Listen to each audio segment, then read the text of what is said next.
जय सिया राम।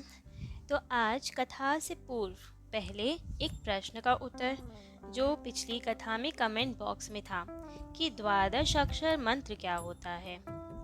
तो ये सब दीक्षा मंत्र होते हैं, जो जिस संप्रदाय का होता है उन्हें वो मंत्र दिया जाता है।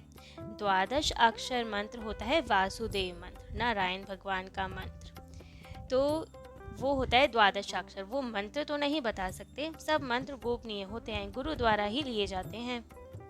इसका तो वैसे प्राकट्य महाभारत में किया गया है वासुदेव मंत्र का, लेकिन फिर भी तो जिसमें द्वादश अक्षर अर्थात 12 अक्षर होते हैं वो होता है द्वादश अक्षर मंत्र।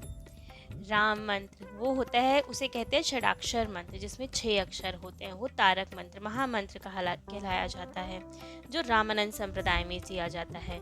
ऐसे ही होता है गोपाल मंत्र और अलग अलग मंत्र। तो यही होता है द्वादश अक्षर मंत्र, जिसमें 12 अक्षर हो। वासुदेव मंत्र द्वादश अक्षर मंत्र कहलाता है। तो अब आज की कथा। तो आज हम अपने प्यारे कथा रसिक श्री सीताराम जी को जो दिव्य भक्त का चरित्र सुनाने वाले हैं। वे इतने महान भक्त हैं कि उनकी भक्ति की तुलना तो कहीं से नहीं की जा सकती। महान तपस्वी ऋषि दुर्वासा ऋषि, जिनके रोष का तो क्या बखान किया गया है हर जगह, वे स्वयं भी इन महान भक्त से पार नहीं पा पाए। तो ऐसे दिव्य भक्त हैं राज ऋषि भक्त अम्बरीश जी। ये इतने अद्भुत भक्त थे कि ठाकुर जी इनके बस में थे, सब करने को तैयार थे ठाकुर जी इनके लिए। इतने महान राजा होकर भी अनन्य भक्त ठाकुर जी के। सब राजकाज सब छोड़ रखा था, राजा तो बने थे लेकिन अन्य था, उसके अलावा उस पदवी के अलावा कोई कार्य नहीं। सदैव ठाकुर जी की सेवा में ही ध्यान। ठाकुर जी ही इनकी राजकार्य संभालते थे एक तरीके से। अपने सुदर्शन चक्र को नियुक्त कर रखा था इनकी सुरक्षा के लिए, जिससे कोई विरोधी आक्रमण ना कर पाए। यदि कर दे तो अब सुदर्शन चक्र जी ही देखते थे। राजा तो सदा ठाकुर जी के सुमिरन में उनके ध्यान में निमग्न रहते थे। ऐसे ही परम भक्त अम्बरीश जी का चरित्र आज हम अपने प्यारे कथा रसी को श्रवण कराएंगे। तो वैवत्सत मनु जी के पुत्र हुए नभग, और नभग जी के पुत्र हुए महाभाग नाभाग जी। नाभाग जी के ही पुत्र ये परम भक्त अम्बरीश जी हुए। वर्णन आता है, राजऋषि नाभाग जी अपनी पत्नी सहित दीर्घ काल से पुत्र प्राप्ति के लिए भगवत आराधना कर रहे थे। खूब प्रेम से भक्ति करते थे, ठाकुर जी से प्रार्थना करते थे कि एक संतान की प्राप्ति हो। एक बार की बात, दोनों दंपति रात्रि में शयन कर रहे थे, तभी ठाकुर जी प्रसन्न हुए उनकी भक्ति से, और उन्होंने प्रसन्न होकर कहा, अम्ब। अम्ब अर्थात माँ। अम्ब। अब तो ये आवाज सुनी, शयन करते करते ही सुनी, और वे बोली, कौन? तो प्रभु ने कहा, ईश। अब ये सुनकर तो दोनों दंपति तत्काल उठकर बैठ गए और ठाकुर जी के दर्शन किए, उनकी स्तुति की, खूब प्रेम से उनकी आराधना की। तब तो उन्होंने कहा कि वर मांगिए। तब तो इन्होंने अपनी पुत्र कामना व्यक्त की उनके समक्ष, और ठाकुर जी ने, भगवान ने कहा कि मैं ही एक अंश से आऊंगा तुम्हारे पास, तुम्हारा पुत्र बनके। और अब उन्हीं पुत्र का नाम रखा गया अम्बरीश, क्योंकि इन दंपति ने ठाकुर जी भगवान जी के मुख से 2 वर्ड सुने थे, अम्ब और ईश, दोनों को मिलाकर बना अम्बरीश। तो इसीलिए ही अम्बरीश जी का प्राकट्य हुआ, नाम अम्बरीश रखा गया। ये बहुत ही बड़े कृष्ण भक्त थे, संत महात्माओं के परम सेवी थे। इनका मन सदा श्री कृष्ण जी के चरणार बिंदों में लगा रहता था। वाणी से भगवत गुणगान करते रहते थे, श्री हरि का ध्यान, उनका गुणगान करते थे। हाथों से सोहिनी सेवा करना, संतों की सेवा करना, कानों से भगवत चरित्र का श्रवण करना, कथाएं श्रवण करना, नेत्र से ठाकुर जी के दर्शन करना, उनके मंदिरों के दर्शन करना, हर अंग से भगवत भक्तों का सेवा आदि सब करना, नासिका से उनके चरण कमल में अर्पित तुलसी जी की सुगंध लेना, रसना से अर्थात जीवा से उनको अर्पित प्रसाद वो ग्रहण करना, पैरों से तीर्थों का भ्रमण करना, दर्शन आदि के लिए जाना, खूब परिक्रमा लगाना, सिर से भगवान के चरण कमलों की वंदना करना, उनके चरणों में अपना शीश झुकाना, हर तरह से हर अंग से ठाकुर जी के ही समर्पित थे ये, और कोई इच्छा नहीं थी, केवल ठाकुर जी की प्राप्ति, उनकी सेवा, यही उनका उद्देश्य था। कैसे भगवत प्रेम प्राप्त हो, कैसे उनकी कीर्ति का गान किया जाए, बस यही मन में लालसा, और कोई काम नहीं, खूब आनंद था। और अब तो इनकी भगवत भक्ति का यश सर्वत्र फैल जा रहा था। इनके गुरुदेव तो स्वयं नारद जी थे। नारद जी जिनके गुरु हों, उनका तो कहना ही क्या, भगवत प्राप्ति तो उनके लिए वैसे ही निश्चित हो जाती है। तो अब एक बार की बात, दुर्वासा ऋषि जी तीर्थराज प्रयाग में गए। मकर संक्रांति के समय खूब संत समाज इकट्ठा था वहां पे। अब वहां श्री नारद जी भी थे और उन्होंने अम्बरीश जी की खूब बड़ाई की। अब तो दुर्वासा जी को लगा, अच्छा नारद जी के शिष्य हैं ना अम्बरीश जी, इसलिए इतनी बड़ाई कर रहे हैं। भला ऐसे इतने क्या उच्च भक्त हैं जो उनकी प्रशंसा किए ही जा रहे हैं। जरूर अपने शिष्य होने के नाते ही इतनी बढ़ाई कर रहे हैं, ऐसे तो नहीं होंगे कोई। लेकिन अब तो उन्हें जब ज्यादा प्रशंसा हो गई तो उन्हें भाया नहीं ये सब, और वहां से उठ के चले गए। लेकिन आश्चर्य की बात, दुर्वासा जी तो जहां भी जाए वहां उन्हें अम्बरीश जी की प्रशंसा ही सुनने को मिलती। अब इतने उच्च कोटि के भक्त थे, संत सेवी थे, तो सर्वत्र उन्हीं की चर्चा थी, उनकी भक्ति की प्रशंसा थी। अब तो दुर्वासा जी के मन में आया कि राजा की भक्ति देखनी चाहिए, ऐसे कितने बड़े भक्त हैं ये, और चल दिए अयोध्या जी की ओर उनके दर्शन करने, ऐसे भक्त की परीक्षा लेने, दर्शन करने। उन दिनों महाराजा अम्बरीश जी अपनी धर्मशीला पत्नी के साथ भगवान श्री कृष्ण जी की प्रसन्नता के लिए 1 वर्ष तक द्वादशी प्रधान एकादशी का व्रत का नियम ले रखा था और विधि पूर्वक व्रत करते थे। व्रत की समाप्ति पर कार्तिक के महीने में मधुपुरी में निवास करते हुए नित्य यमुना स्नान का नियम ले रखा था और तभी श्री कृष्ण जी का अभिषेक करते थे। और शुक्ल पक्ष की प्रबोधनी एकादशी के दिन निर्जला व्रत करके पूर्व रात्रि जागरण करके प्रातः काल स्नान आदि करने के बाद ब्राह्मणों को भोजन आदि के बाद व्रत की पूर्णता थी। अब तो सब तैयारी हो गई थी, पूजन हो गया, ब्राह्मणों को दान आदि दे दिया गया और ब्राह्मणों की आज्ञा लेके आज व्रत का पारण था। अब व्रत का पारण तो था, भोजन करने जैसे ही बैठे तभी वहां पे दुर्वासा जी प्रकट अपने 10,000 शिष्यों सहित। अब तो दुर्वासा महर्षि को आया देख इन्हें तुरंत खड़े हुए, खूब आदर सत्कार किया, उनका भोजन की प्रार्थना की। तब तो दुर्वासा जी ने स्वीकृति दी और कहा, ठीक है, आप प्रतीक्षा कीजिए, हम आते हैं, अवश्य कृत करें, यमुना जी पे जा रहे हैं, स्नान आदि ध्यान आदि करके आते हैं, आप इंतजार कीजिएगा, तब हम भोजन पाएंगे। अब तो ये इंतजार करते रहे, परंतु द्वादशी केवल घड़ी भर की शेष रह गई। यदि इस वक्त व्रत का पारण नहीं किया गया तो वर्ष भर का व्रत खंडित हो जाएगा, क्योंकि संकल्प पूर्वक लिया गया था वो। यदि पारण नहीं करते तो व्रत खंडित हो जाएगा, और यदि पारण कर लेते हैं तो संत अपमान हो जाएगा। दुर्वासा जी को बहुत बुरा लगेगा कि हमारे बिना ही भोजन कर लिया। तो अब क्या किया जाए? ऋषि की अवज्ञा भी ना हो, व्रत भी पूरा हो जाए, तो क्या किया जाए? अब वहाँ बहुत सारे ब्राह्मण देवता तो बैठे ही थे। सबसे विचार विमर्श किया कि हे भगवान, क्या किया जाए, कैसे व्रत को पूर्ण किया जाए। यदि दुर्वासा जी को आने में विलंब हो गया तो साल भर का व्रत हमारा खंडित हो जाएगा। ठाकुर जी की प्रसन्नता के लिए रखा है हमने, कैसे खंडित होने दे। तब तो सबने ब्राह्मणों ने आज्ञा दी कि आप भोजन ना कीजिए अभी, लेकिन चरणामृत ले लीजिए, चरणामृत से पारण हो जाएगा, व्रत भी खंडित नहीं होगा, ऋषि का सम्मान भी रह जाएगा। तो अब सबकी आज्ञा लेके यही किया गया। परंतु जैसे ही चरणामृत लिया तभी तो दुर्वासा जी आ गए। सर्वज्ञ हैं वे तो आए ही थोड़ी परीक्षा लेने थे। अब तो उन्हें लगा कि मेरा तो अपमान हो गया यहाँ, इन्होंने कैसे पारण कर लिया मेरे बिना, ये तो बहुत गलत बात है। अब वे तो है ही थोड़े क्रोधी स्वभाव के, बहुत कुपित हो गए। इतने कुपित हो गए कि तुमने मेरा अपमान किया।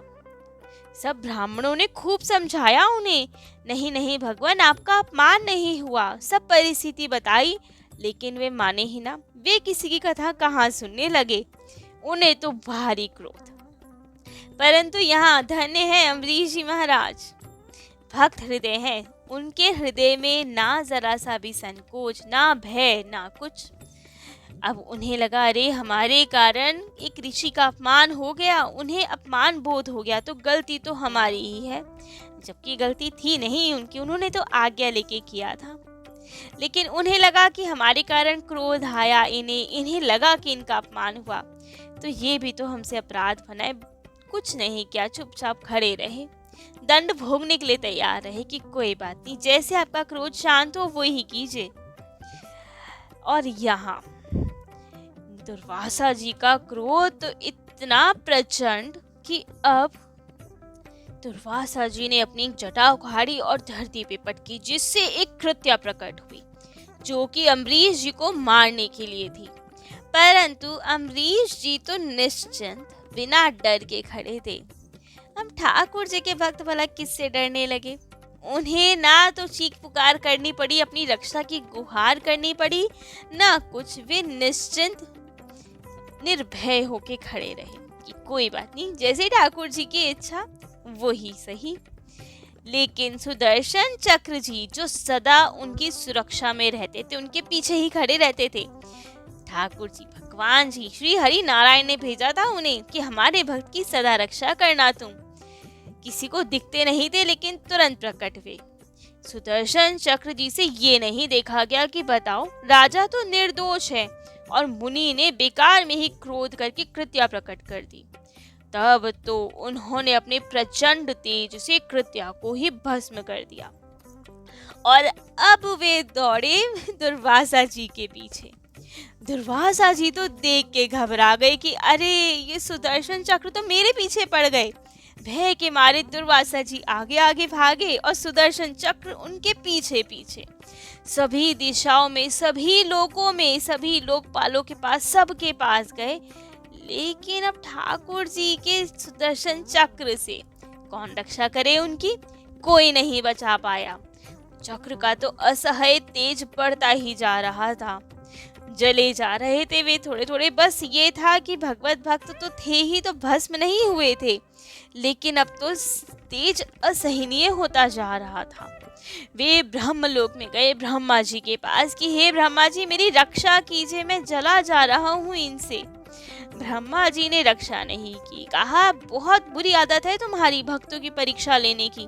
अब देखा भक्तों की महिमा, हम नहीं बचा सकते तुम्हें। उन्होंने कहा जो ठाकुर जी, जो भगवान संपूर्ण सृष्टि को उत्पन्न करते हैं, प्रलय कर पाते हैं, हमारा लोक भी उसमें लीन कर लेते हैं, भला उन भगवान के चक्र को हम कैसे रोक सकते हैं?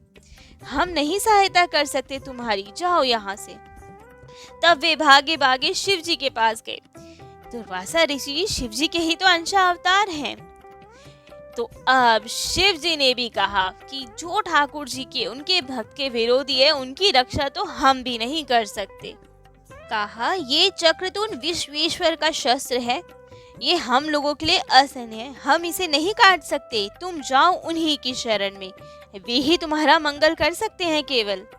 तब तो दुर्वासा जी भागते भागते बैकुंठ आए, भगवान के पास पहुंचे, व्याकुल होके बोले, हाय है प्रभु, बचाओ मुझे, रक्षा कीजिए मेरी, मैं जला जा रहा हूँ, मेरी रक्षा कीजिए। मैं तो ब्राह्मण हूँ ना, आप ब्राह्मण्य देव हैं, आप ब्राह्मण की रक्षा नहीं करेंगे। आप तो शरणागत रक्षक हैं, मैं आपकी शरण आया हूँ, तो क्या शरणागत की रक्षा नहीं करेंगे आप? आप आरती नाशक है, मैं आर्त हूँ, आर्त भाव से पुकार रहा हूँ। क्या एक आर्त की रक्षा नहीं करेंगे आप? आपका तो प्रण है ना ब्राह्मण की रक्षा करना, हम सबकी रक्षा करना, तो क्यों नहीं बचा रहे आज? तब तो भगवान ने कहा, मैं सब हूँ, लेकिन सबसे पहले तो मैं भक्तों के अधीन हूँ, मैं स्वतंत्र नहीं हूँ, उनके वश में रहता हूँ मैं। आपने जितने बातें कही सब मान्य करता हूँ, लेकिन सबसे पहले जो मेरा गुण है वो तो भक्त वत्सलता का गुण है। एक भक्त मेरे लिए सब छोड़ देता है, अपना घर परिवार परिजन सब। तो अब मैं भी तो वैसा हूँ, मुझे भी अपने भक्त से ज्यादा प्रिय कुछ भी नहीं है। यदि लक्ष्मी जी भी भक्तों के विरोध में हो जाए तो मैं लक्ष्मी जी को भी छोड़ सकता हूँ, अपने भक्त के लिए सब छोड़ सकता हूँ मैं। तो तुमने आज भक्त अपराध किया है, तुम्हें तो मैं भी नहीं बचा सकता।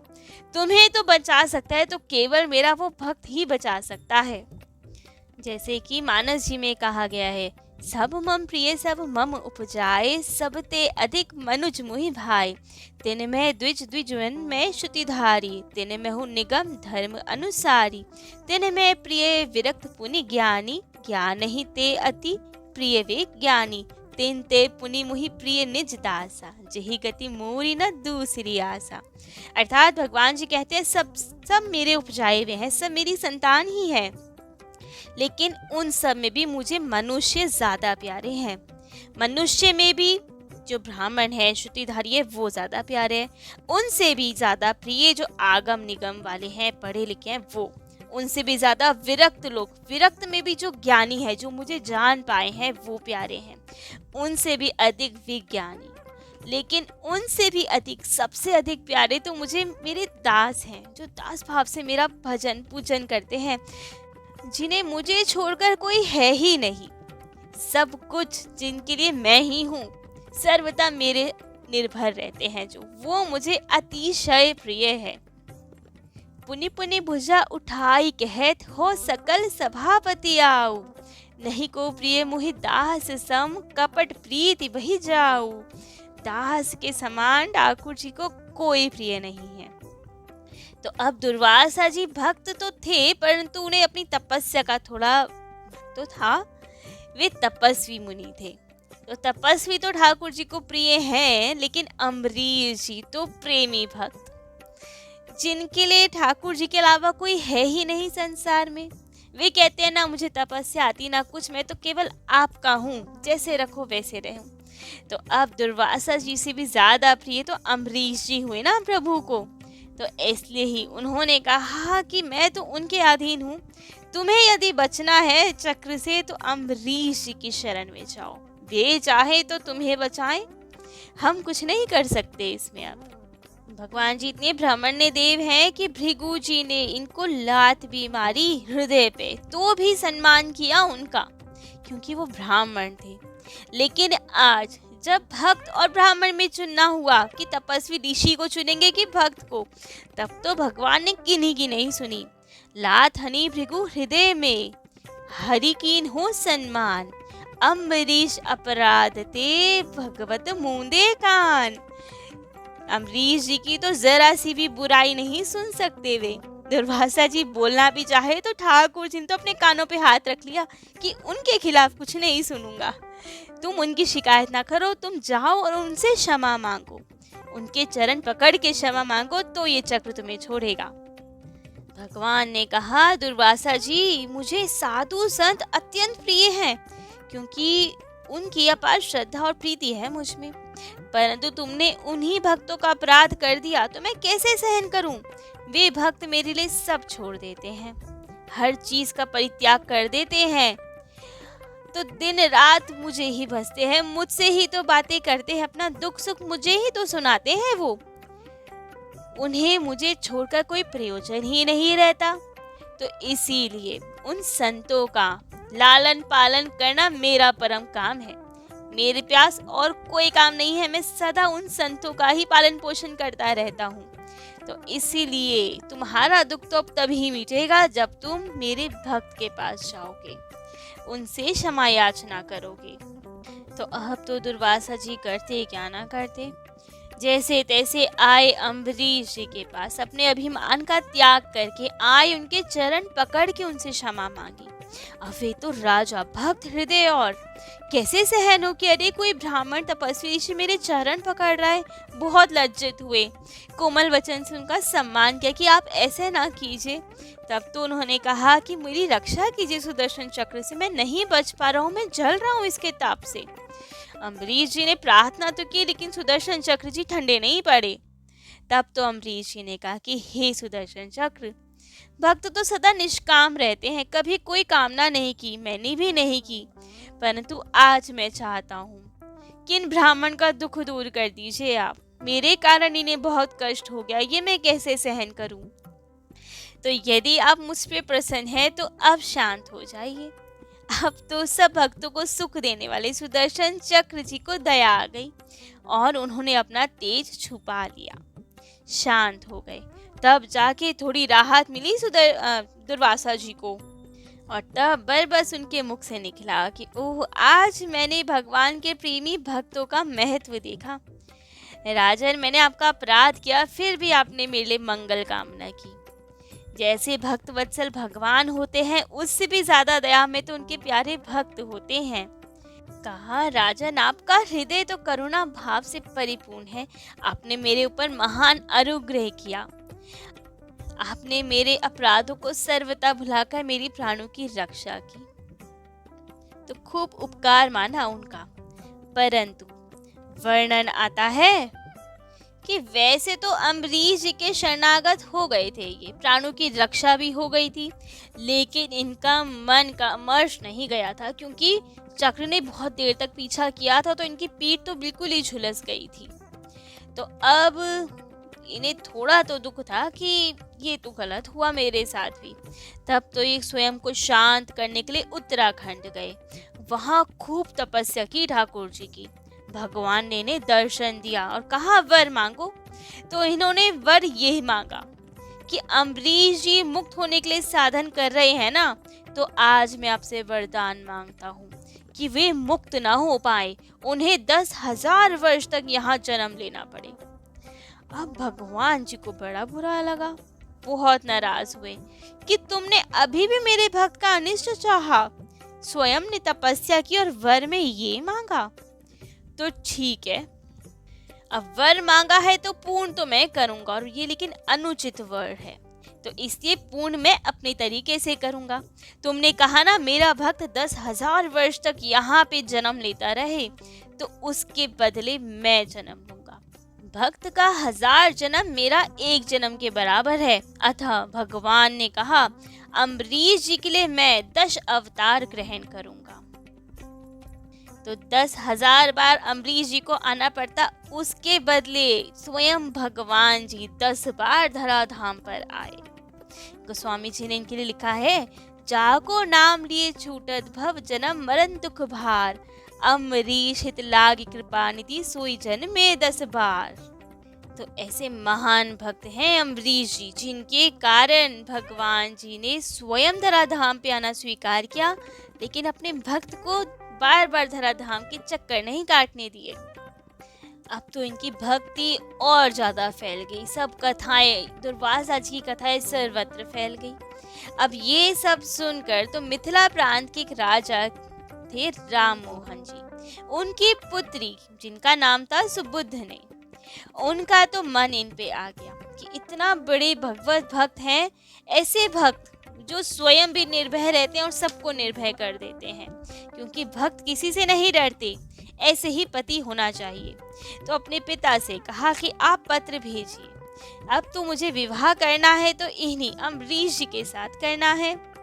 पिता ने पत्र भिजवाया, परंतु अम्बरीश जी ने तो अस्वीकार कर दिया कि मुझे ठाकुर जी के अलावा कुछ नहीं चाहिए, मेरी तो वैसे भी बहुत सारी रानियां हैं, लेकिन मेरे को किसी से मोह नहीं, मैं केवल भगवत आराधना करता हूँ, चाहता भी नहीं रनिवास में, तो मैं विवाह नहीं करूँगा। तब तो वो ब्राह्मण देवता ने राजा की कन्या को के सब बताया। उन्होंने कहा, बस ऐसे ही तो पति चाहिए था मुझे, मैं जान गई हूँ उन्हें कोई मोह नहीं है, परम विरक्त है, धर्मज्ञ हैं वे, और उन्हें जाके बता दीजिए यदि वे मुझसे विवाह नहीं करेंगे तो मैं प्राणों का त्याग कर दूंगी।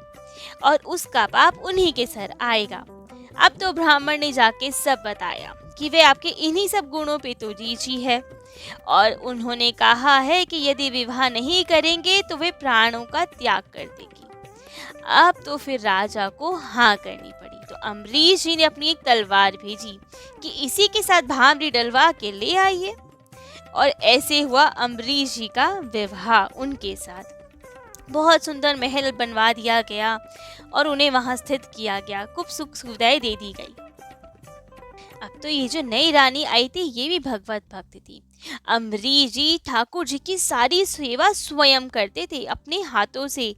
इसकी तो कथा ये भी आती है एक बार तो ये चक्की पीस रहे थे ठाकुर जी के लिए, और पसीने आ रहे थे और ठाकुर जी पीछे खड़े होकर पंखा चल रहे थे। इन्होंने कहा, अरे भगवान आप ये क्या कर रहे हैं, शोभा थोड़ी देता है आपको ये सब करना। तब भगवान ने कहा, क्या तुम्हें चक्की चलाना शोभा देता है राजा होके? अम्बरीश जी ने कहा, ये तो मेरा कर्तव्य है। तो प्रभु ने कहा, अपने भक्तों को सुख पहुंचाना ये भी मेरा विरत है, मेरा प्रण है। तो ऐसे हैं ये प्यारे भक्त और भगवान। तो अम्बरीश जी सब सेवा तो स्वयं करते थे। महल से केवल सुबह के समय बाहर जाते थे सरयू जी में स्नान करने, और उसके बाद फिर सेवा में लग जाते थे। तो उसी समय रानी ने सब जांच पड़ताल कर ली कि कब बाहर जाते हैं, क्या सेवा करते हैं। और जब अम्बरीश जी बाहर जाते थे तो पीछे से सब सेवा आदि कर देती थी। तुलसी जी की सेवा, जो पार्षद होते हैं उन्हें अमन्या करने की सेवा, बहुत सब सेवा कर दिया करती थी और पुनः अपने महल को आ जाती थी। अब तो अम्बरीश जी ने देखा कि अरे मेरी सेवा की चोरी कौन कर रहा है। 1 दिन हुए, 2 दिन हुए, 3 दिन हुए, अरे कौन कर रहा है ये सब, कौन आता है। तब तो एक दिन उन्होंने सोचा आज तो पकड़ना पड़ेगा। तो सब जब सरयू जी गए तो सैनिकों को तो वहीं छोड़े, आधे से ही लौट आए। छुप कर देखा तो पता लग गया कि रानी करती है ये सब। तब तो रानी जी से कहा कि यदि आपको सेवा में इतनी रुचि है तो अपने महल में ठाकुर जी पधराइए और खूब आनंद से सब सेवा कीजिए, कोई रोक टोक नहीं। तब तो छोटी रानी ने भी अपने महल में ठाकुर जी पधराए और बहुत प्रेम से सेवा करने लगी।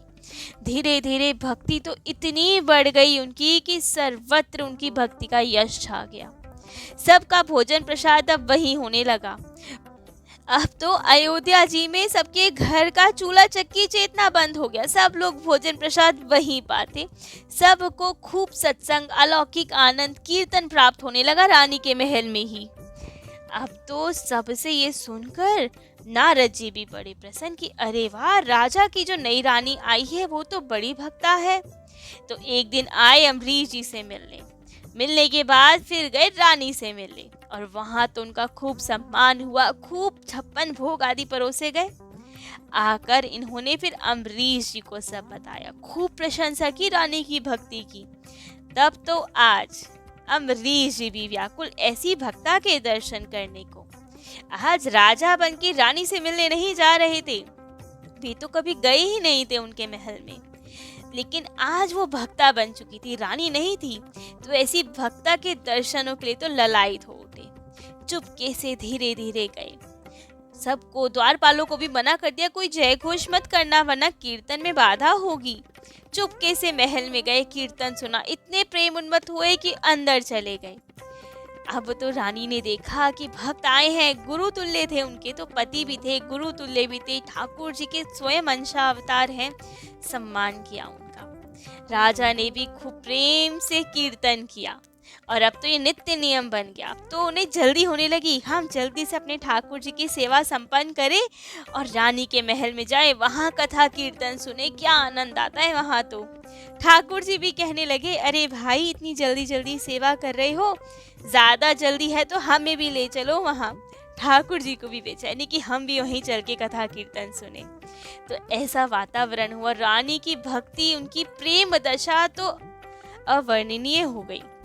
राजा अम्बरीश जी भी देख के कि क्या सुंदर भक्त बन गई है ये रानी, तो खूब खूब भक्त हृदय हो गई। अब तो ये देखकर बाकी रानियों के मन में कि अरे अम्बरीश जी, राजा जी हमारे पास तो कभी नहीं आते, इस छोटी रानी के महल में जाती है, उनकी भक्ति से प्रभावित होकर। तब तो धीरे धीरे सब रानियों ने यही ठाना कि जब भक्त के प्रभाव से ही आते हैं तो क्यों ना हम भी ठाकुर सेवा ले ले, कम से कम राजा तो आएंगे। तो इसी प्रकार श्री अम्बरीश जी की बाकी रानियों ने भी राजा को वश करने के लिए कि हमारे पास भी भक्ति का स्वांग करने लगी। लेकिन भक्ति का प्रताप ही ऐसा है, स्वांगहु करत साच हुई जाए, झूठ मूठ खेले सचमुच होए, सचमुच खेले विरला कोय। चाहे स्वांग ही करो, लेकिन धीरे धीरे वो स्वांग कब अपने हृदय में जगह बना लेगा, कब वो स्वांग सच्चा हो जाएगा, कह नहीं सकते हैं। तो धीरे धीरे भक्ति का स्वांग करते करते ठाकुर जी ने तो सबको मोहित कर लिया और सब रानियां सचमुच भक्ता बन गई। अब तो हर और भक्ति कथा कीर्तन छाने लगा। राजा जो रानियां बुलाती उन्हें कि हमारे कीर्तन में आए, सब रानियों के पास कथा कीर्तन में सुनने जाया करते। धीरे धीरे तो ये सब प्रजा में भी फैल गया, सब और प्रजा भी भगवत भक्त बन गई। एक छोटी रानी की भक्ति का प्रताप इतना कि धीरे धीरे सब और भक्ति कथा कीर्तन ठाकुर जी का यशोगान छा गया। तो ऐसे परम भक्त थे अम्बरीश जी और उनकी छोटी रानी, जिनके भक्ति से तो स्वयं ठाकुर जी रीझ जाते हैं। सर्वत्र अपना भक्ति का यश फैला दिया, एक भक्त ने सबको भक्त बना दिया। तो ऐसे हमारे प्यारे भक्त भगवंत की जय। कल हम अपने प्यारे कथा रसिक को किसी अन्य दिव्य भक्ति कथा श्रवण कराएंगे। आज के लिए इतना ही। जय जय श्री सीताराम।